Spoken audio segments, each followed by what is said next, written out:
So Yael, if you can explain about the situation generally, and then also regarding how you helped for the victims of terror, if you explain, we appreciate. So I would say that the Fund for Victims of Terror is operating for 21 years now.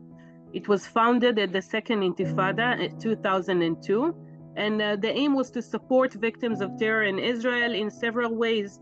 The first would be an immediate grant, a 4,000 shekel, $1,000, if you may, that we bring to the families who were injured or houses were damaged or lost their loved ones, and we'll be there in 24 to 48 hours to give them the hug, to see, to tell them that people around the world like you in Korea and elsewhere are thinking of them, and it makes a huge difference. It found a fund for victims of terror with 3 people working in the fund, okay? And the magnitude of the events was so enormous that we had to shift manpower from different departments of the jourdish agency to support us. You probably visited the call center that on a daily basis deals with Aliyah. We took all the call center to support the efforts of the Fund for Victims of Terror, because we anticipated that we'll have to attend thousands of families. During the first 48 hours, we built a new mechanism that can absorb thousands of requests and needs. And up until now, we've supported over 6,500 families with immediate support. We supported families whose houses were directly hit and could no longer live there, those who were injured and hospitalized due to events that occurred in Israel, and the bereaved family, the families who lost their loved ones. Immediately after we understood that there are hostages, civilian hostages in Gaza that were taken from the residents in the Gaza envelope, we've decided to support these families as well, okay? At the beginning, we had 240 families. Some of them were recently released in 4 different waves of release. We work with all the hospitals in Israel, and they report to us if they have injured people. Those who lost their houses, we work with the different municipalities, with the engineers there, and they will report to us if a house is no longer available for the family, and we'll be there to give them the grants. And the bereaved family, we work with the welfare system of all the municipalities in Israel. You have to understand that beside the communities, the kibbutzim, the moshavim in the Gaza border, we had a huge event there that was the rave, the party in Re'im, what is known to be the Nova party. Over 6,500 young people attended this party, okay? 2,800 survived. We have some 45 kidnapped hostages from this party, and we have over 350 people who lost their lives in this event. These people are, or these families are scattered all around Israel. It's not just from the Gaza envelope. They're not in one area or one community, and that was a huge challenge, and we are still supporting them. Out of this party, you need to know a disturbing fact. The trauma there is enormous. Some 2,800 people survived, as I said. 10 people were already hospitalized in psychiatrist wards, okay? And 5 already committed suicide from the survivors. A very huge trauma of young people who were in a party and all of a sudden were attacked. And this is another community, a huge community that we now need to address. One of the most disturbing facts from the events in October 7th, if there is something which is not disturbing, is that we have orphans, 20 orphans from both parents who lost both their mother and father.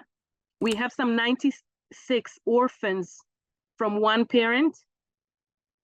And we have 18 orphans, which are young adults between the age of 18 to 25, from both of their parents.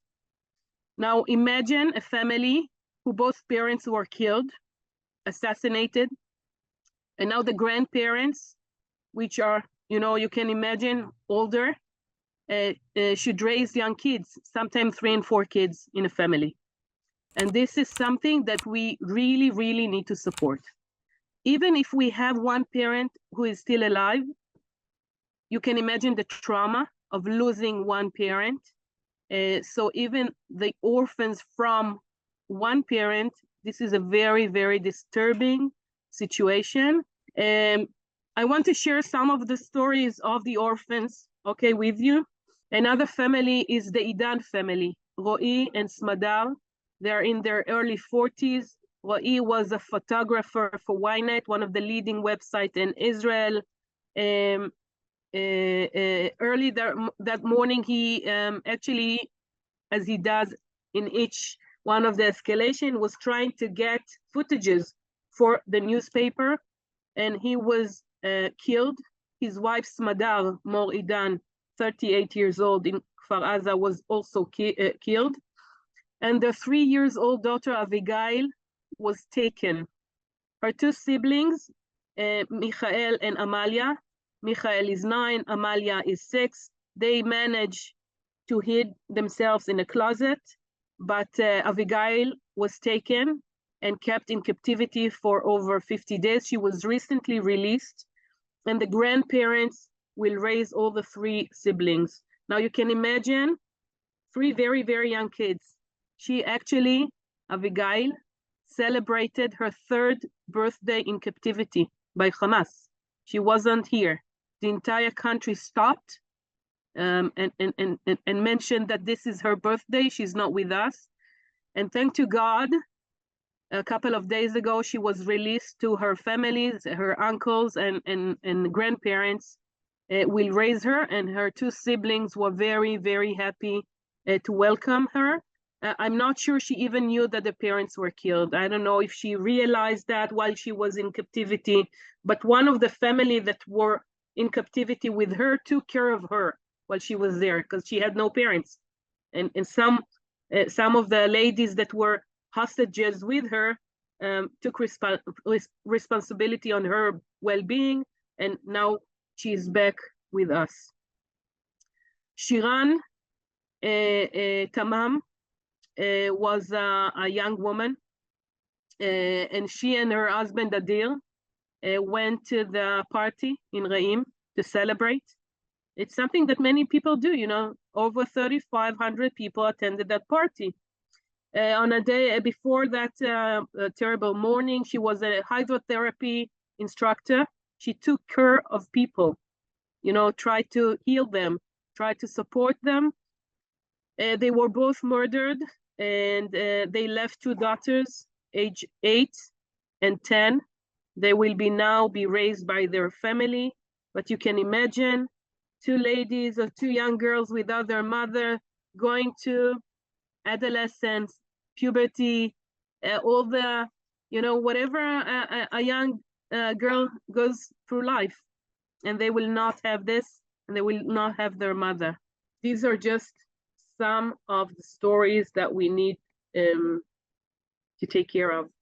160,000 Israelis were relocated, are refugees in their own countries now. They don't live in Sderot, they don't live in the kibbutzim and moshavim. We have no idea when they will be able to return to their homes. And they, some of them have families and friends in Gaza. Most of them lost either immediate relatives or friends or neighbors. And they need to rebuild a life when the situation is still going on. We have no idea, there's no clarity, there's no certainty that the people are alive. So I don't think that any nation experienced that trauma. This is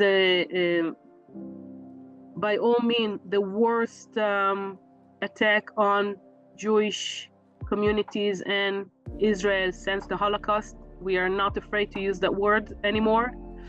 There are all sorts of reports on ladies who were raped during the attack.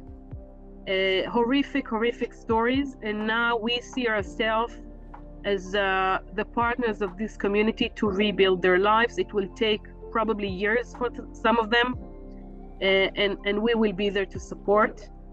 We cannot do it without the support of our partners around the world, our partners in Korea, and the Christian world. And it means the world to these people. When we come to them and visit them, we say that people around the world, Jews, Christians, think of them at this moment, want them to rebuild their life, share the pain with them of their losses. And you know, it gives a comfort to a bereaved family. It gives a comfort to those who are in such uncertainty in their lives. And it makes a huge difference that someone on the other side of the globe is thinking of you, want to support you, and to give you such instrumental and very much needed support in this time of need. So this is, in a nutshell, what we are doing. We work hand in hand with the Israeli government, with the authorities. We enjoy, as I told you, the hospitals will report the names of the victims to us. There is no other organization in Israel that enjoy that close collaboration. We sit at all the round tables with we have an understanding of what's going on, what are the evolving needs. Trauma is a process. What you need on day one is nothing like what you need on a week after, a month after, a year after, and we take that into consideration when we take care of the family. We are not here just now. We will be there at least for 3 years with all the support of the JEWish Agency and our partners around the world and the Christian world. And I think this is a huge difference between what we do and other organizations are doing now when we want to offer comfort and support to these families. And thank you for your time. Thank you for the whole your devotion for us. So hopefully we're gonna hear more news from you in the future. Thank you so much, and thank you for your ongoing support of the fund, of the Jewish people, of the state of Israel, to all the Christian communities in Korea, in Japan, in the United States. Your partnership means the world to us.